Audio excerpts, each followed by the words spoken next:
Welcome to Extraordinary People in an Ordinary World.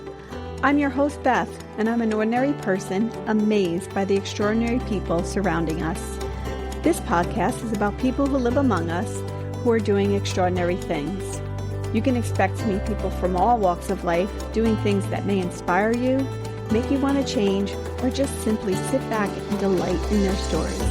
I have met the most extraordinary people in my ordinary world, and I am so grateful to have the opportunity to share their stories. Now listen in and enjoy.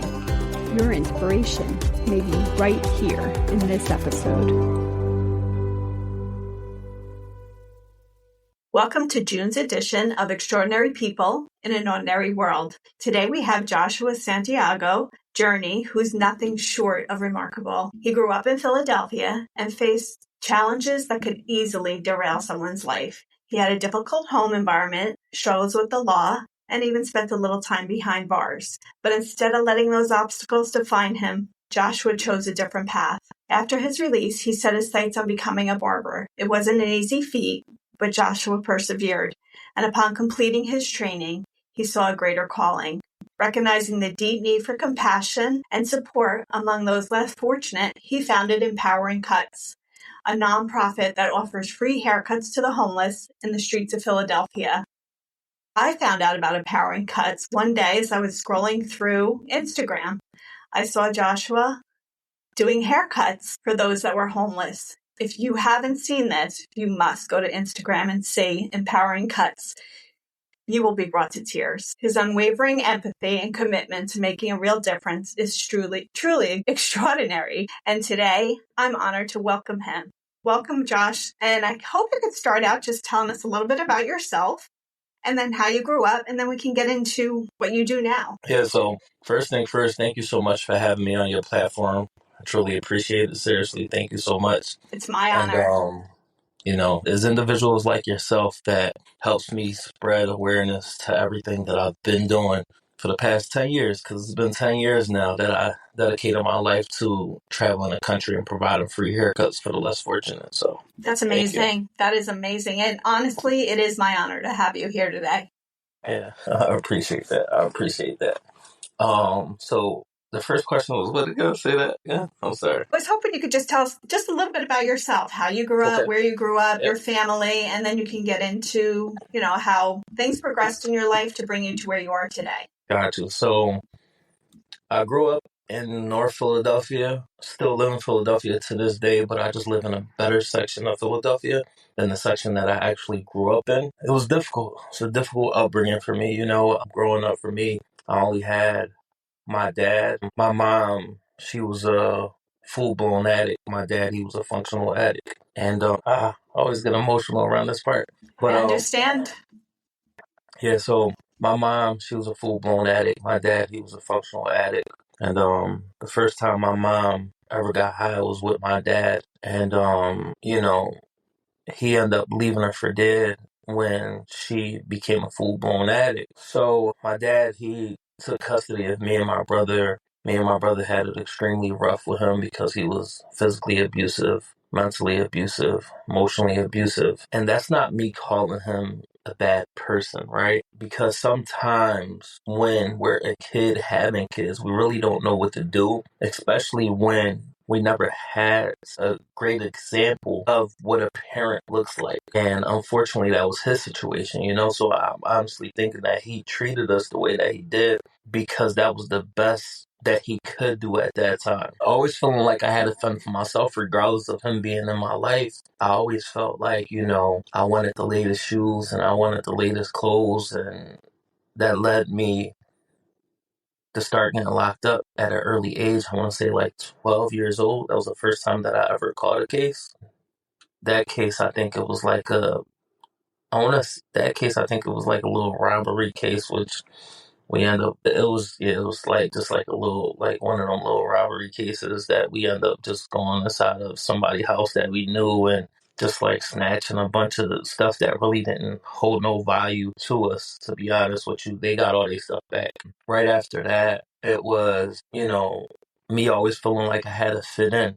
And it wasn't me being a follower, because I've never been a follower, but it was always me feeling like I had to fit in, like I had to be the cool kid. So I used to always take up for a lot of my friends, so I would get locked up for like aggravated assaults and simple assaults and stuff like that. And as the years went on, it just got more serious. Whereas though I started getting locked up for selling drugs and, shoplifting and stealing cars and all of that stuff that comes with the environment that I grew up in, because that's the stuff that everybody was getting locked up at that time for. And I didn't know any better because that's what my peers were doing. That's what everybody else was doing. And at the age of 24, I came home. I told myself, let me do something right for the first time. And that When was you me say enrolled. when you say you came home, you got home from prison. Yes, I Okay. was locked up for a little bit over a year. Came Okay. home 2014, July 2014. Enrolled into barber school August 2014. Started barber school September 2014. Okay. I just told myself, let me do something right for the first time, which is why I enrolled into barber school. And barber school literally changed my life forever because it gave me a different perspective of life. It gave me purpose for the first time in my life. And mind you, at that time, I had kids, but I really didn't know I really didn't know what it meant to be a father or how to be a father, regardless of me having kids, because I always thought being a father was, I don't want to be like my dad, so I want to make sure that my kids are always okay financially, which is why I did the stuff that I did on the streets, because as long as I was able to go to my baby mom's house and drop money off to them so I knew that my kids was okay, that's all that mattered to me. I really didn't understand that the quality time you spend with your children is more important than what you can do for them financially. And I didn't learn that until I had my youngest child, which my youngest child now is 5 years old, to be honest with you. Oh, And my youngest child is the one that really taught me how to be a dad, because for all of my other children, I was in and out of jail. My 5-year-old, I literally been there since the day he was born in the hospital till right now. I literally just dropped him off at his grandma's house. And wow. he's never left my side ever since then. So he's the one that really taught me how to be a dad and how important it is to show up for your kids physically, because the financial aspect really doesn't matter. Like, yeah, you got to take care of your kids financially, but physically being there and spending that quality time and getting to know them for who they are and the things that they like and the things that they dislike, that's so important, especially at the ages that they're at right now.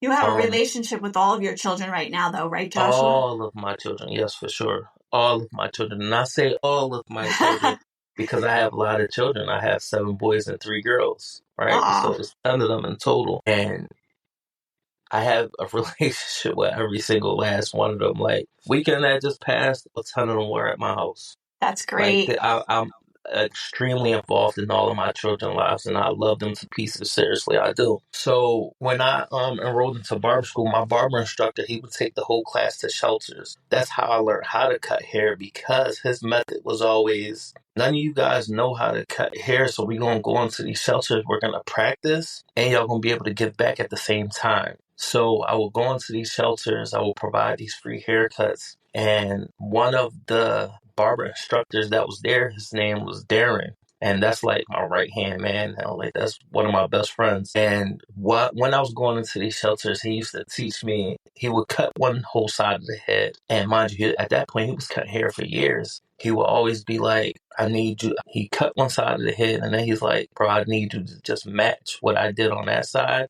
to the other side. And I always thought it was impossible because he was really good at what he did, because at that point he was doing it. He'd been doing it for a few years. This is my first time ever picking up a clipper. So I'm like, it ain't no way I could do it. So it's crazy because to this day when I cut hair, I cut that way. I'll do one side of a whole head and then move to the other side, because that's the way that I learned how to cut hair.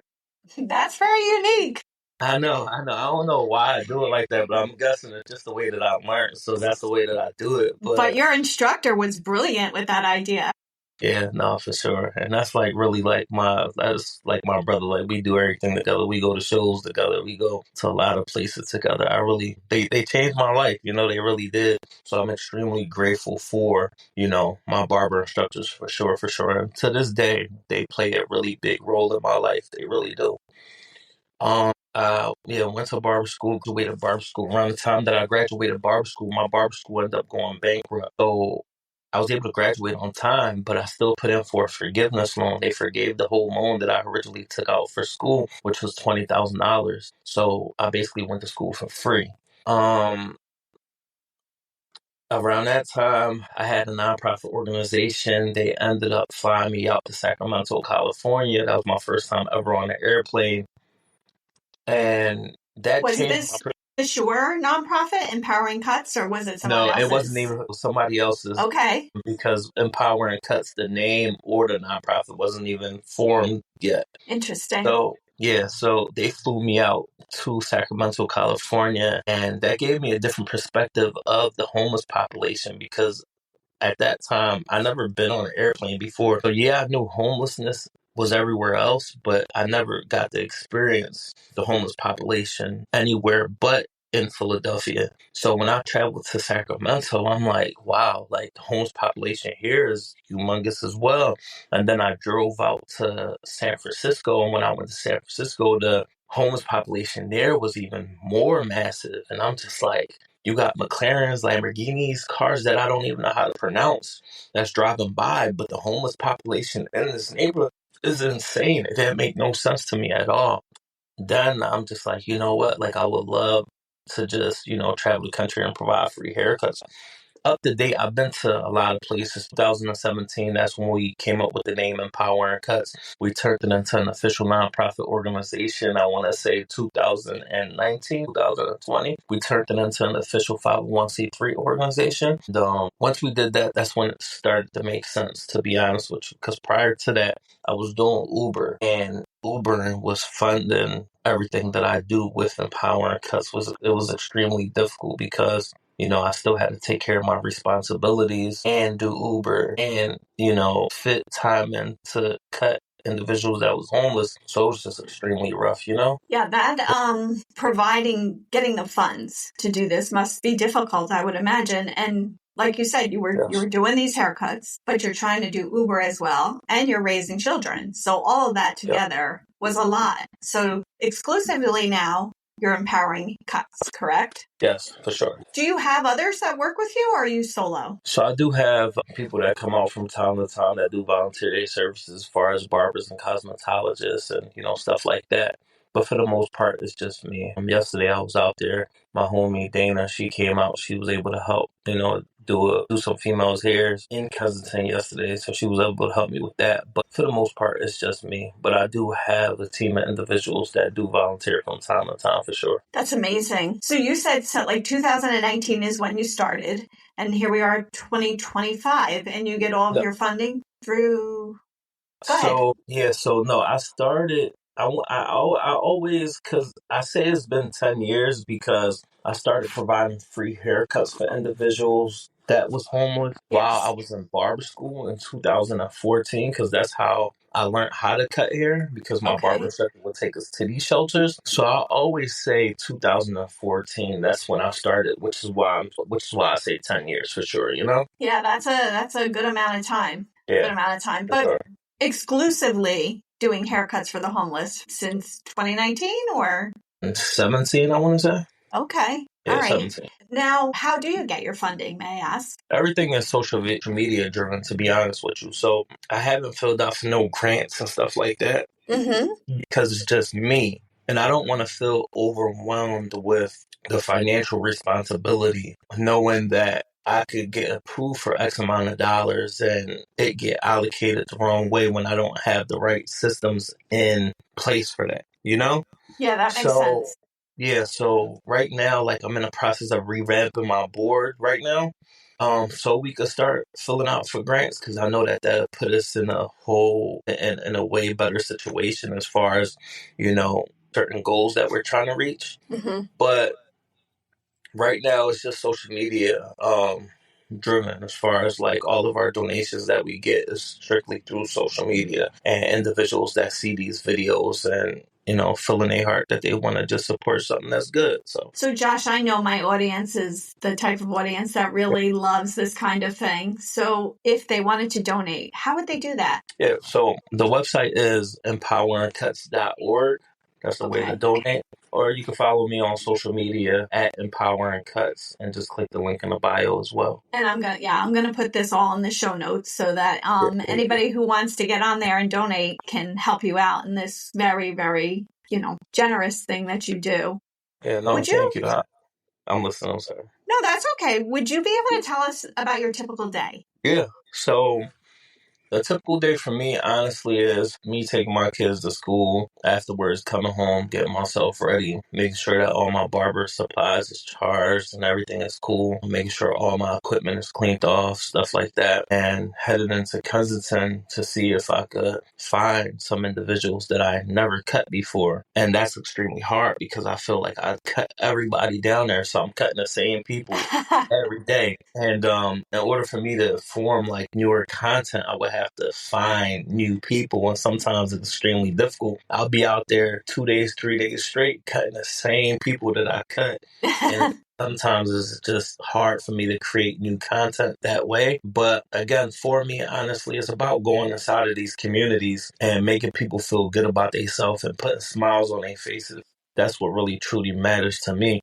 I always say it all the time. It's a lot of barbers out here that have, amazing skills, way better skills than I do. But one thing that somebody in this niche of what I do isn't better at, I would honestly say, is going into these communities and making these individuals feel good about themselves and connecting with these individuals the way that I do. I'll go down there for anything but providing haircuts. And every time I go down there, I just get so much love from everybody, not only the people that I cut, but the community as well. Because everybody knows that what I do comes from a very genuine spot in my heart, So I think that your haircut's a great thing, but I think what you're giving from inside your heart is the greatest. For sure. Making people feel like people, like somebody who matter. I say it all the time, right? Like, you got a lot of people that just walk by individuals that's homeless, which, if that's what you do, then cool. But to take a little bit of time out of your day just to get to know somebody for who they actually are, sometimes they might be asking for money, but if you don't have that to give because nobody carries cash no more, everybody always has cards, so it might be a little difficult for you to give somebody that's homeless anything when you don't have it. Sometimes that individual might be asking for that, but they might just really want a conversation as well, So just stopping to talk to somebody to get to know them. Hey, what's your name, man? How you feeling today? You all right? You good? Stuff like that matters just as well, So I heard that once from somebody else. How about even if you don't give them money or you can't, you don't want to, stop and say, what's your name? And how are you today? That makes a difference also. I agree. Listen, I remember all of your names. So when I'm coming down the street and I'm calling this person by their name, they looking like they done saw a ghost when I'm calling by their name because nobody hasn't called them by their name in so long, Yeah. So I'm really good at remembering their names for sure. So every time I see them, I'm able to put a name to a face. So the section of Philadelphia where you primarily work, that can be a tough section. Do you notice a lot of drug abuse there? Are you able to help them in those types of ways? I mean, in one of the videos I watched, it looked like somebody was under the influence and you just went there and just kept cutting his hair. Oh yeah, no, for sure. We listen, one thing that I never do is I never discriminate. So regardless of they're under the influence or not, they're still gonna get the best quality service. Some people, they sleep throughout the whole cut and they wake up, their haircut, they look like a whole new person, So I have a lot of patience, and those videos bring me to tears. I got to be honest. The patients in that community, the majority of the time, I got to hold their head up the entire haircut because they're under the influence. So It can be difficult getting the job done, but I always get the job done for sure, for sure. Again, it's a difference because I'm extremely passionate about what I do, and I understand that sometimes it might not be the fact that they're under the influence. It might be the fact that they've been ripping and running for the last 2 or 3 days nonstop with no sleep. So once they're able to sit down and be around somebody that they actually trust or feel comfortable around, then they'll fall asleep. So a majority of the time it's definitely them just being tired because they've been ripping and running the last few days for sure. Mm-hmm. And I'm gonna bring something up just because I found it. I am a nurse, so I know the importance of protecting yourself against all sorts of things. Yeah. Wearing gloves, covering yourself, and you never wear gloves. I think that aspect of touch that you give to people is extremely important to me. Yes. I get so many people that reach out to me that tell me, hey, I'm a nurse, please put gloves on, please do this, please do that. And to me, honestly, I'm going to be really honest with you. I'm already dealing with individuals that's in the toughest situation of their life. The last thing that I want to do is put a pair of gloves on like I don't want to touch them. I'm okay with touching them. If something was to happen, then hey, it is what it is. I'm waking up every day and fulfilling my heart to the best of my ability. And I'm waking up every single day and, with the intention of putting smiles on other people's faces and with the intention of making them feel good about themselves. So if something was to happen, I'm okay with that. But gloves, and I don't think nobody would ever catch me wearing a pair of gloves in anything that I do, to be honest with you, because as you said, the physical touch just means so much. It really do. I noticed it right away. I mean, it could be the nurse in me, but I see people who walk by homeless people that step back and they're afraid to even get a little bit close. You're actually putting your hands on these people. For sure. The impact of that is just crazy. It must mean so much to them. It does. Listen, the majority of the time when I'm done the haircuts, they give me hugs, crying, stuff like that. So it definitely means a lot to them, for sure. So we only have audio here, but I want my audience to know that the smile on your face right now just shows how much you love what you do.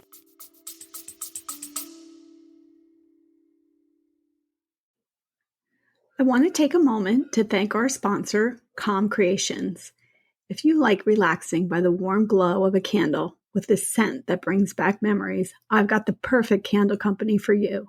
Calm Creations, based in New Jersey, makes high-quality, beautifully scented candles, and 10% of their profits go to benefit nonprofit organizations. Check out their amazing selection at calmcreations.com. And thank you for being a sponsor of Extraordinary People in an Ordinary World. Yeah, I'm extremely passionate about what I do. Seriously, I really love what I do so much. I can't ever see myself doing anything else. That's how passionate I am about what I do. I could see Empowering Cuts doing other things, but as far as me still going into these communities and providing these free haircuts, I'll be doing this for the rest of my life, for sure. That is a question I have for you. If, over the next 5 years, where do you see this organization going? That's a difficult question, but one of my goals, to be honest, is for me to open up barbershops. And I know that this is going to shake the industry up a little bit. I know it is. But one thing that I really want to do is open up barbershops. And these barbershops be catered towards providing free haircuts strictly for the homeless community. So, of course, these barbershops will be in areas that's populated with, the homeless population, but that's my goal. My goal is to open up a safe haven that is a barbershop, but also a resource center for these individuals that's homeless. So inside of the shop, it will be barbers, it will be cosmetologists, it will be nail techs, that's doing nails and stuff like that. So that's my goal, to be honest with you. That's really one of my goals, because I get a lot of people that reach out to me all the time that's interested in how I can do a branch of Empowering Cuts in Africa, or a branch of Empowering Cuts in Texas or Atlanta. I get people that reach out to me like that all the time, and I'm just like, Well, I can open up a barbershop in their city and just run it the same way that we would possibly run it here in Philadelphia. That'd be amazing. But again, right, like all of that will be grant funding. So I would have to get to that point first, you know? That's a good goal. I like that goal. Maybe you I can would have love some that. of your, communities resources that are out there. Maybe some of the restaurants that can donate a little Hmm. bit of food while you're doing the Yeah, cuts. Some social workers to help them get some yeah, resources that they may need. It's yeah. really a great, great Yeah. idea. Or just partner up also with barber schools or cosmetology schools of Yes. students that's interested in, getting the hands-on practice that they actually need as well. Kind of sort of like what happened to me when I was going to barber school, you know? Yes. I love So that. I know you probably have a lot of great stories, but do you have one memorable story that you would love to share with us? it's crazy because all of my stories, all the memorable stories that I have are stories that really don't revolve around me giving somebody a haircut. But Okay. I could give you two of them right now. So the first one would be Rebecca. So Rebecca, a few years ago, I was doing this thing called Random Acts of Kindness. Whereas though for 7 days I will go into the community and I'm not providing haircuts these 7 days, but I'm asking individuals, how can I bless you without giving you cash? And everybody will always ask, hey, a cell phone, hey, some clothes, a hotel, let's go out to eat, stuff like that, which was amazing. Honestly, I love spending time with these individuals and getting to know them. So one time I ran into this lady named Rebecca, and I asked her, how can I bless you without giving you cash? She said, Josh, honestly, a lot of people don't do a lot of things out here for the females, and I need some stuff, I need pads, I need, underwears, I need, stuff like that, because a lot of people don't do anything for the females out here. So I was able to take her to Walmart,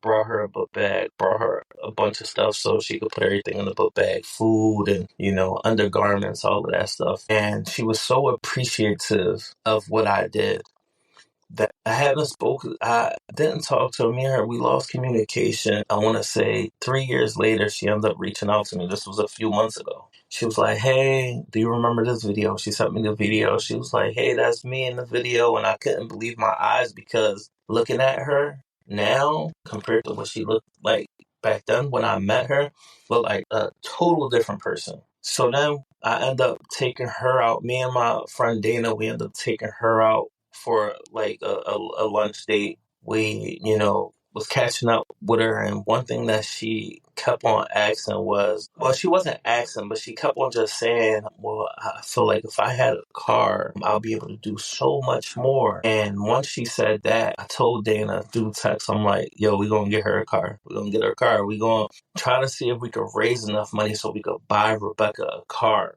So me and Dana had to block her off of social media so she won't see that we were raising money to buy her a car, which we were successful at doing that. We ended up blocking her. The good thing is that we initially set our goal at raising $5,000. We surpassed that within 24 hours. We raised $5,000 plus more towards us getting Rebecca the car. We were able to find her a really good car. We told a few of our followers to meet us at a certain location. We had the news out there as well. I went to go pick Rebecca up and I blindfolded her and we was able to surprise Rebecca with a vehicle. And the extra cash that This is was crazy. raised, This is yeah, yeah, big. then the extra cash that was left over from the GoFundMe, we were able to, give her that money. And, that's a beautiful story that I'll tell forever, to be honest, because I love the fact that I was able to bless her and gift her a car. But it wasn't me, though. It was it was God and social media for sure,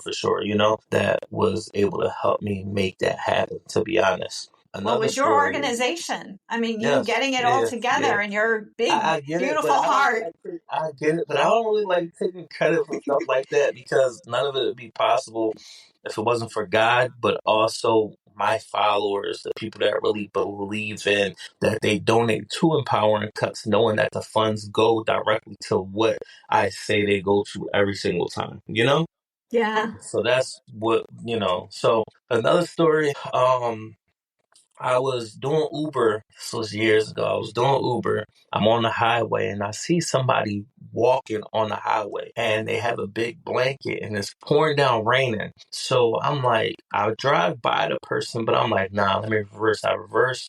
I get out the car, I introduce myself, and the person sits in the back of the car and the person takes the blanket off of them and they start talking. I didn't know it was a female. I thought it was a guy at first, but it was a female. So she explains, hey, I was gonna walk to like, Street Road, which the exit that I was at. To be honest with you, it was no way possible that she was gonna make it to where she was gonna make it to because it's just nearly impossible. Like she would have probably got hit by a car, to be honest with you. So I'm glad that I was able to put her in the car. I took her to her location and I told her a little bit about what I did, which was, barber, travel the country, provide free haircuts for the homeless, stuff like that. A few years later, she reached back out to me via social media and she was like, hey, do you remember the person that you dropped off this day, that day? I'm like, yeah, I do remember that. And, I hope that she's okay. Like she said, well, that person is me. And I'm like, what? Like, when I mean she looked like a total different person,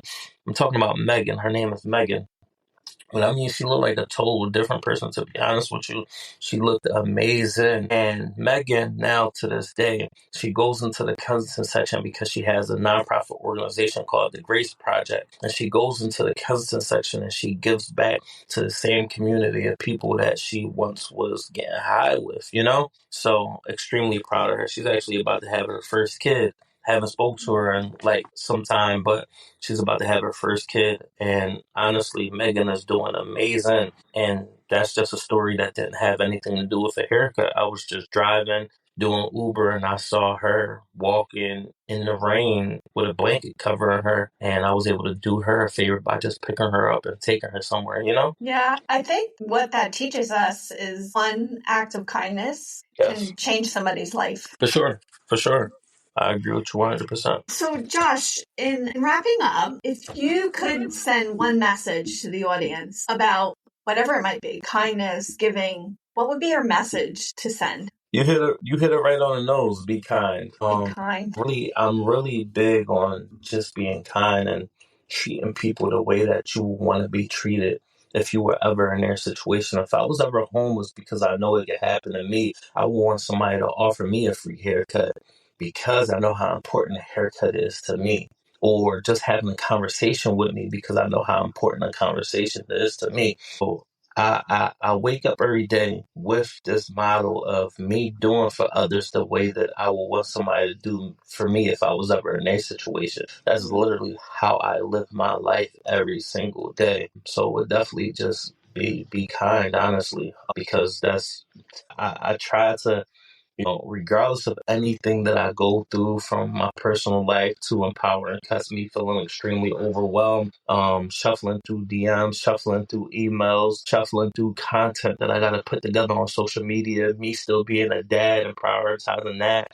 It's so much. Like right now, we're also in the process of shooting for a YouTube channel where we're storytelling of individuals that's currently homeless because a lot of people feel like individuals that's homeless is people that's homeless because they want to be homeless, when in all reality we know that that's not the case. So it's like more of us shooting a YouTube channel that's surrounded around storytelling, and it's just so much that I have on my plate. And it's like I could complain about a million things, but I don't complain about anything because I'm just grateful and blessed to be where I'm at today. I'm doing the things that I do today because at one point in time, I didn't even think I was going to make it to be a certain age, to be honest with you. A lot of my friends, unfortunately, aren't here no more. And the ones that are here are in jail for years. So there's a possibility that they'll never come home. So I'm just glad and grateful that I had the opportunity to enroll into barber school in 2014 because, again, that gave me purpose and that changed my life forever. Seriously, it really did. I just have to say, your hands may give the service, but your big heart gives the love, the empathy, and the kindness. And I am truly honored to have had you today. And you made my day, and I'm so happy. Thank you so much for being with me, and God bless you. No, same to you. God bless you too. And again, thank you so much for having me on your platform. I truly appreciate it. And if it makes sense, whenever we do have the opportunity, I would definitely love to meet you in person, and maybe we could shoot another part of this interview in person instead of doing it Ooh, on I Zoom. love that. And hopefully then I might have a little bit more stuff that I could explain that I probably have going on, and probably volunteer in your community or somewhere around where you're at and Yeah, provide some in that community. That'd be amazing. that would be amazing. Well, Josh, thank you so much. And like I said, you're an angel here on earth from God. Thank you. No, thank you so much for the opportunity again. I truly appreciate it. Thanks again. You're welcome. Thank you for joining me on Extraordinary People in an Ordinary World. I hope you enjoyed today's show. Please share with a friend. If you know an extraordinary person, I would love to hear from you so that I can feature them on the show. Please email me at bethextraordinarypeople@gmail.com, or you can message me on Instagram at extraordinary_people_podcast. I look forward to hearing from you. And in the words of Saint Mother Teresa, not all of us can do great things, but we can all do small things with great love. I look forward to our next extraordinary person, the first Friday of next month. See you then.